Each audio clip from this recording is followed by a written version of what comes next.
Hey, bring it up a little bit. Testing, testing, mic check, 1, 2, 3. Testing, testing, mic check. Testing, testing, mic check, 1, 2, 3. Testing, testing, mic check.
One, two, three, four, five, six. Rayburn room check. 1, 2, 3, 4, 5, 6. Check 1, 2, 3, 4, 5, 6. Okay.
Welcome, everyone, to day 8 of the Democrat shutdown.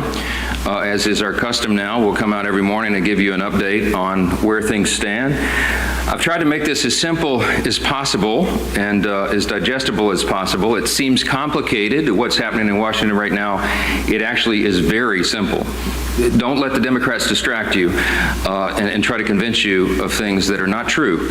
Yesterday, or a couple of days ago, Monday, I laid out 6 simple truths about how the Democrats shut down the government, why they did it, and why it is so important for them to come to their senses and turn the lights on. Yesterday, I went through 5 fast facts for you about the shutdown, and I explained, as everyone now knows, Chuck Schumer's desperate attempts to rehabilitate his own image by shutting down the government. Today, we're going to talk about some of the consequences of that shutdown and what it means to real people around this country, real Americans experiencing the devastating cost of their political antics here. And I'm going to read you some sample quotes and headlines that we just collected yesterday from around the country. Here's a headline from The Hill. GOP leaders point to Capitol Police missed paychecks as the shutdown drags on. So today, the U.S. Capitol Police officers are going to come to work to bravely protect U.S. government officials and staff in these dangerous times. And they're going to do that without pay. Many Democrats in this chamber, by the way, I want to note, are going to receive paychecks this month, while the men and women of the U.S. Capitol Police who are protecting them will not. Here's another headline from the New York Post. Aviation groups warn a government shutdown will delay aircraft safety inspections, maintenance work on critical equipment.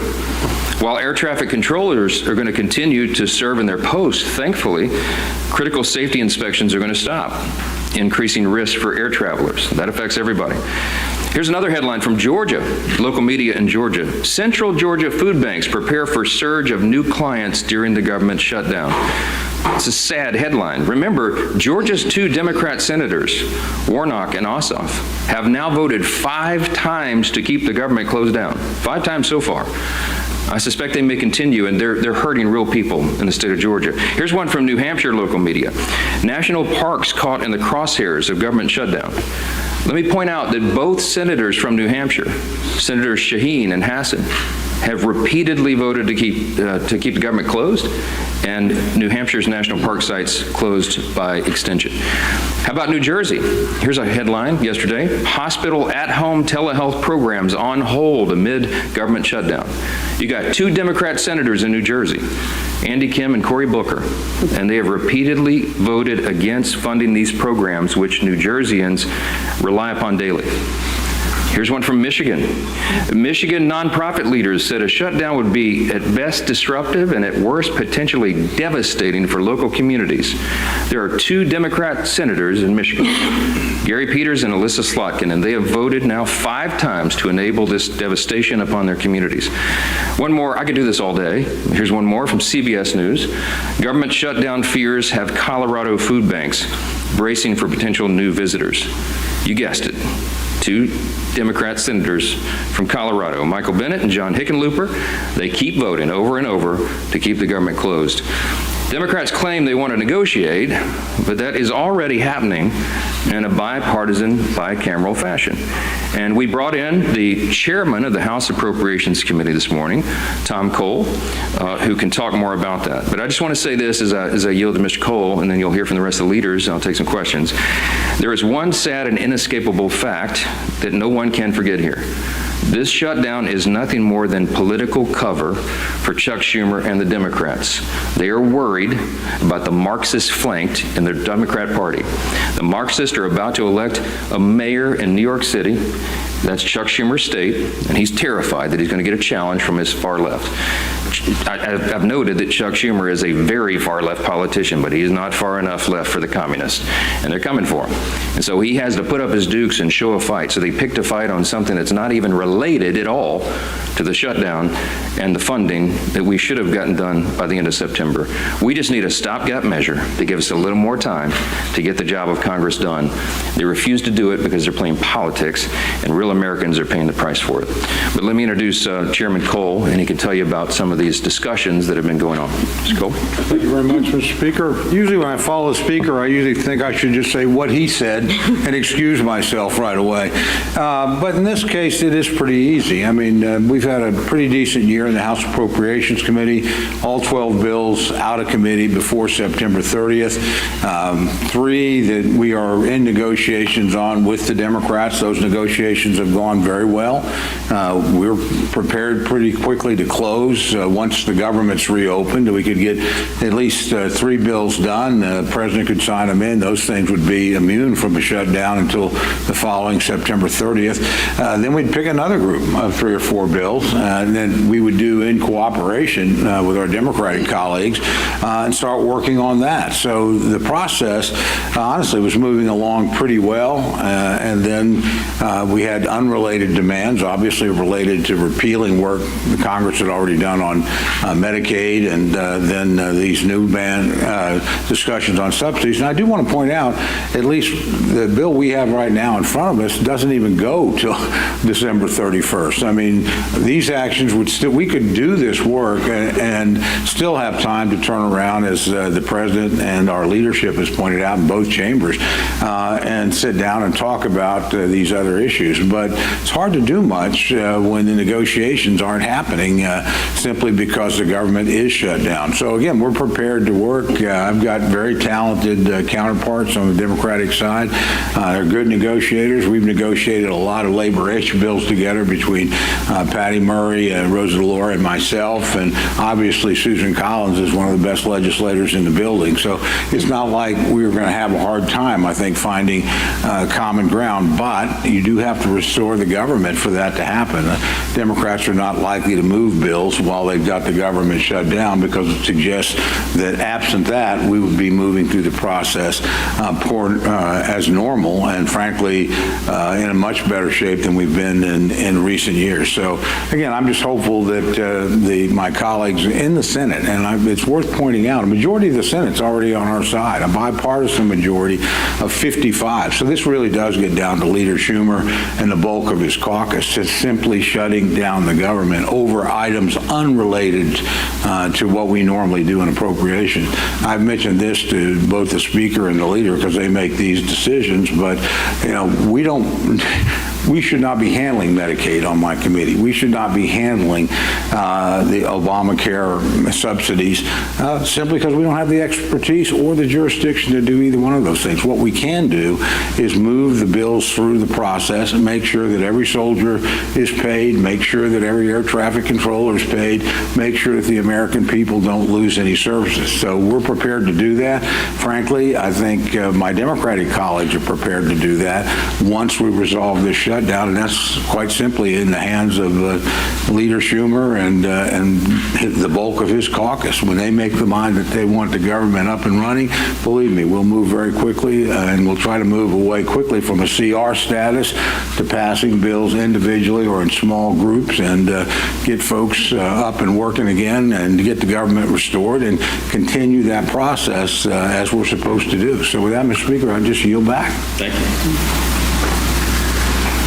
Well, appreciate the work that Chairman Cole and the Appropriations Committee have done months and months ago to get us in a place where we would be ready to have all of the appropriations in a place where you can negotiate those differences. It was Chuck Schumer and Hakeem Jeffries who chose to take their toys and go home, all to appease the most radical elements of the far left, because Chuck Schumer is more concerned about his political job than he is about the jobs of millions of American families. American families' lives are at stake here. Whether or not we're going to be able to pay our troops, whether or not people can get on an airplane and go visit a relative or take a vacation, whatever their plans may have been, are being disrupted. Real lives of real people are being disrupted so that Chuck Schumer can show the far left Marxists in his party that he's having some kind of tantrum and fighting Donald Trump because he's afraid of the far left part of his political base. A lot of people say, what is this really about? And obviously you see Democrats trying to make it about things that have nothing to do with the basic funding of government. The bill that we passed here in this House just a few weeks ago. And in fact, a lot of Democrats are having buyer's remorse, but every one of us has a voting card. And weeks ago, Republicans and Democrats in the House had an opportunity to put this voting card in the machine and tell the American people where they stand on a government shutdown. And 99% of House Republicans voted yes to keep the government open while we negotiate our differences, and 99% of Democrats voted no to shut the government down. Some of them are having buyer's remorse, and I don't blame them. They're now realizing the dire consequences that their no vote caused to real families across America. Some of them are begging the Speaker, please bring us back in so they can get another shot at this. But you don't get a do-over. They picked the wrong side. They voted to shut the government down. They failed the test.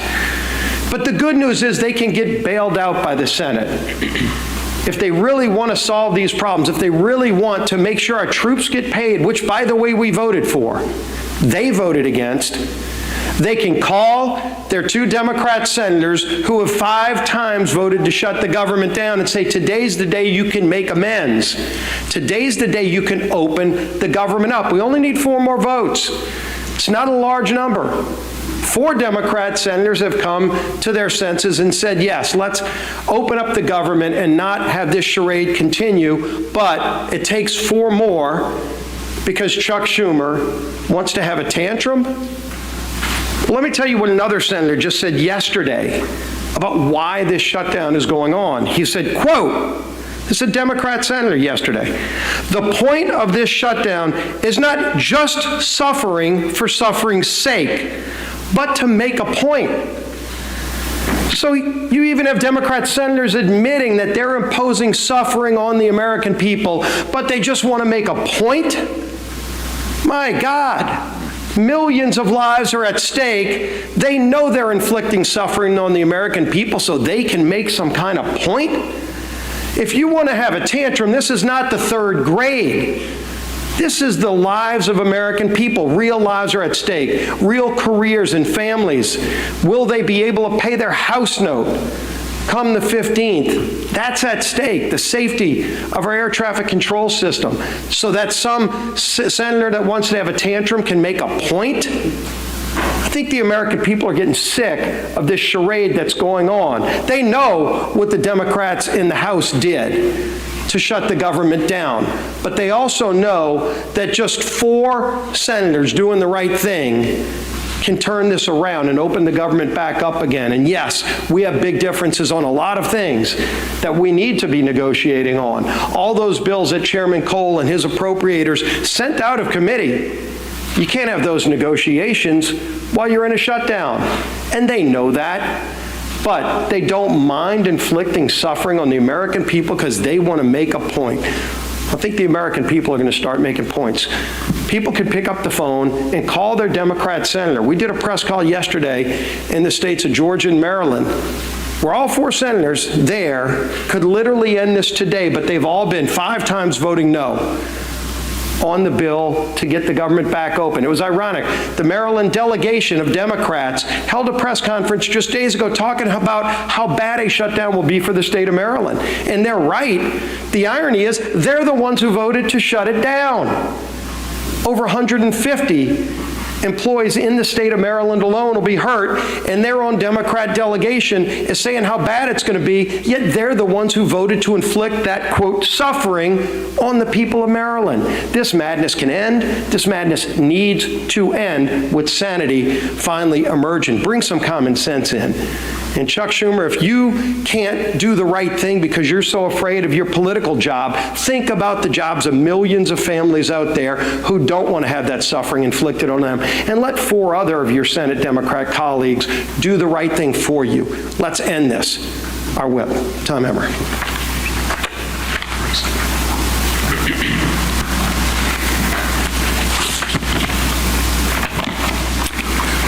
Eight days. We are now 8 days into the Democrats' shutdown. 8 days that our troops are not getting paid. Border Patrol agents are going without mission-critical funding. Federal workers are being forced to figure out how they're going to put food on the table for their families. all because Democrats would rather hold the American people hostage to appease their radical base than to pass our clean, nonpartisan government funding bill. As of this morning, Senate Democrats have had 5 opportunities to get the government up and running again for the people they were elected to serve. And the vast majority of them have voted no every single time. Their obstruction is not only a slap in the face to hardworking Americans whose livelihoods are being put at risk due to the Democrat shutdown, it's also a slap in the face to the constituents who fund their salaries with the expectation that they fulfill their basic constitutional responsibilities. In my hand, I have more than a dozen pages of organizations from across the country representing Americans from every end of the political spectrum echoing the exact same message. And that message is that government shutdowns solves nothing and hurts everyone. So to our Democrat colleagues in the Senate, enough with the political grandstanding. Do the right and responsible thing by passing the House's clean CR immediately. Americans are already hurting. People's jobs are at stake. You can and must end the political games and reopen the government today. And with that, I turn it over to our conference chair, Lisa McClain. Thank you. Good morning, everybody. Again and again, Democrats have chosen to put illegal aliens over hardworking Americans. That is not my opinion. That is fact. Read the bill. Democrats let millions of illegals pour in across our border under Joe Biden. Democrats gave them driver's license. Democrats allowed them to cast ballots in elections. And now Democrats are fighting, they are fighting to give illegals health care on your dime. Democrats want to take money out of your pockets and give them to illegal aliens so they can get government benefits. These aren't my opinions. These are actual facts. Go to the website and read the facts, right? But what Democrats do when they have no plan, no vision, and no leader, they have to misrepresent the truth. And they do that over and over again, and they think you, the American people, aren't gonna notice. They're not gonna notice. You're not gonna notice that they're taking money out of your pockets and giving them to illegals. They're gonna try and put their spin on it. But I challenge you, go to the website and read it for yourself. When Democrats have the choice between standing up for American people or catering to the illegal aliens, what do? They choose illegals every single time and time again. And that's exactly what they're doing again in this government shutdown fight. Democrats are putting illegals above American citizens. So I ask the Democrats, how long will it take you to put Americans first in this funding fight? I ask our senators, Senator Peters and Slotkin, when are you going to put the American people first? The people that elected you to represent them. How many times will you vote against our troops? I ask Senator Peters and Senator Slotkin, how many times are you going to vote not to pay our troops? How many times will you vote against moms and babies who rely on WIC? Against flood insurance? How many times will you vote to put illegals first and Americans last?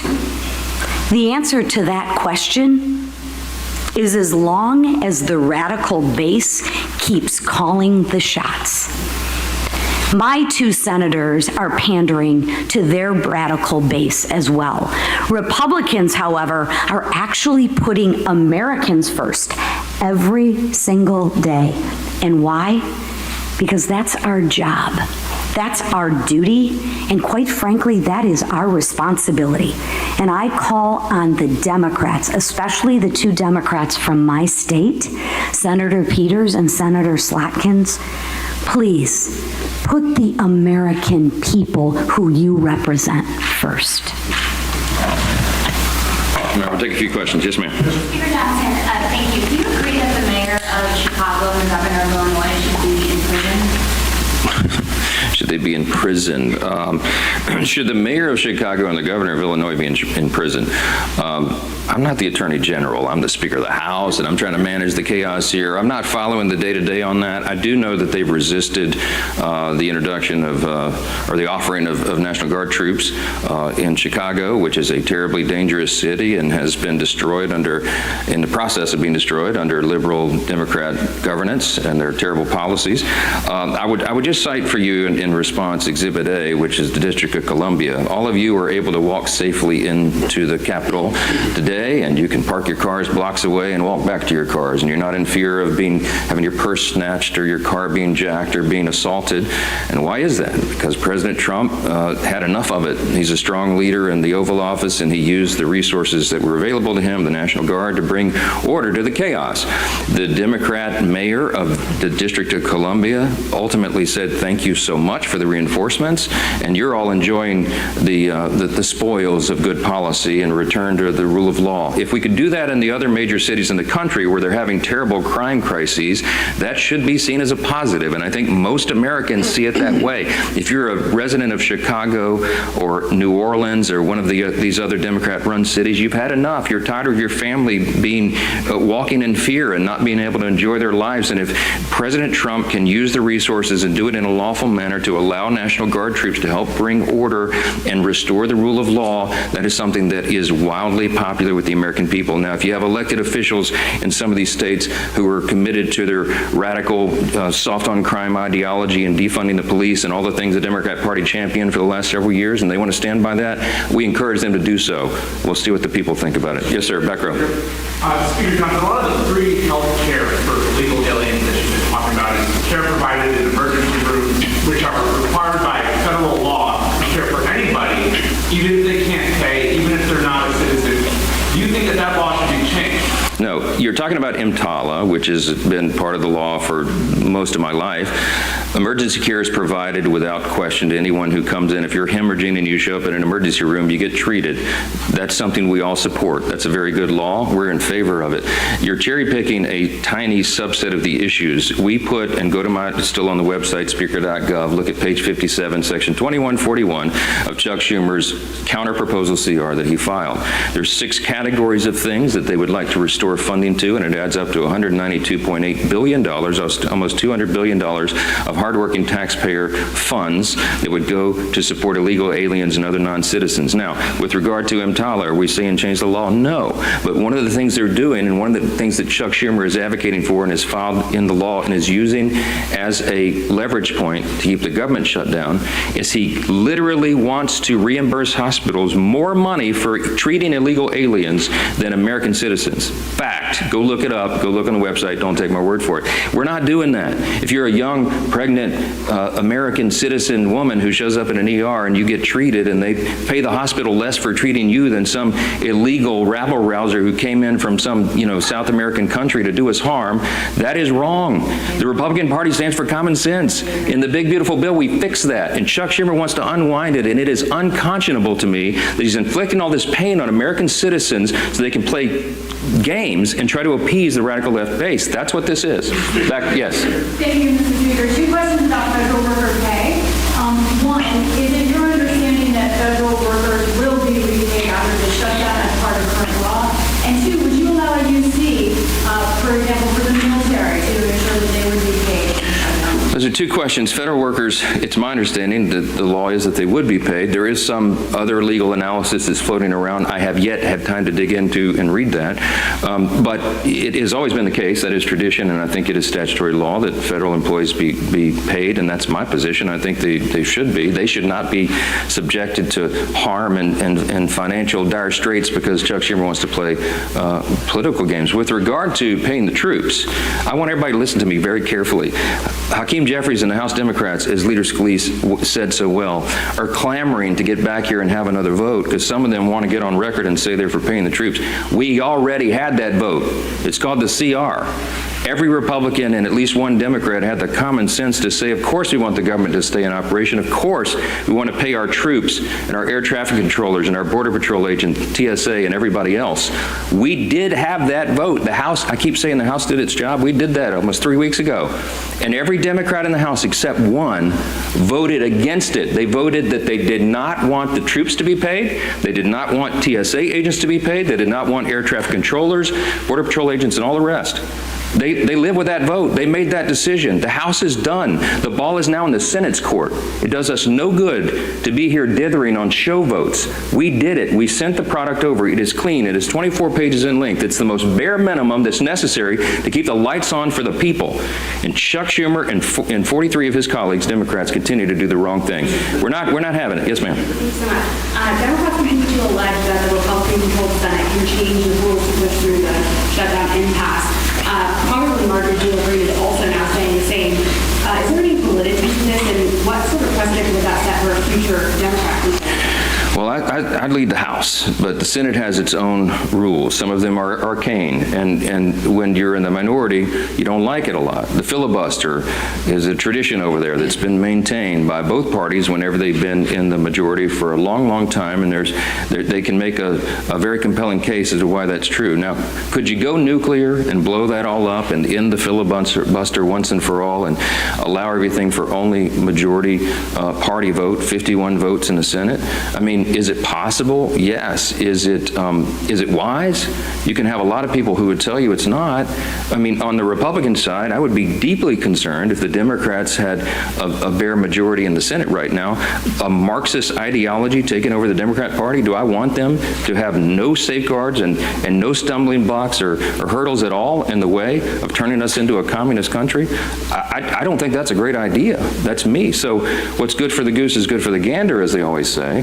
And there are some safeguards in the process that were built in a long, long time ago to prevent one party just running roughshod. Now, there's a big contrast between what I just said and the issue that is before us today. We're not asking Chuck Schumer and the Democrats to do anything different than what they've always done. We've shown you the highlight reel. Chuck Schumer gave impassioned speeches as recently as 7 months ago in March of this year. He said, we have to keep the government open. It would be dangerous and harmful to the American people. He said after the vote, he went on CNN and said, I'm proud of that vote. I didn't like it, but we had to do that. He was right then. He is not right now. We're not asking the Democrats to do anything heroic. We're asking them to do their basic duty and responsibility, as Chairwoman McClain said. Keep the government open. The first responsibility, I'm sorry, I'm aggravated. The first responsibility of the government is to protect the people. And the people who are supposed to be protected are being completely cheated by Democrats in the Senate because they want to play politics. They hate Donald Trump. I mean, they have Trump derangement syndrome. It's very real. Listen to their own comments. And they have to show a fight at any cost. When does that cost become too high? In our view, it already has. They have another chance today to reopen the government, and we'll see if they do the right thing. I pray that they do, because real people are being affected by the games here, and they're sick of it. Thanks so much.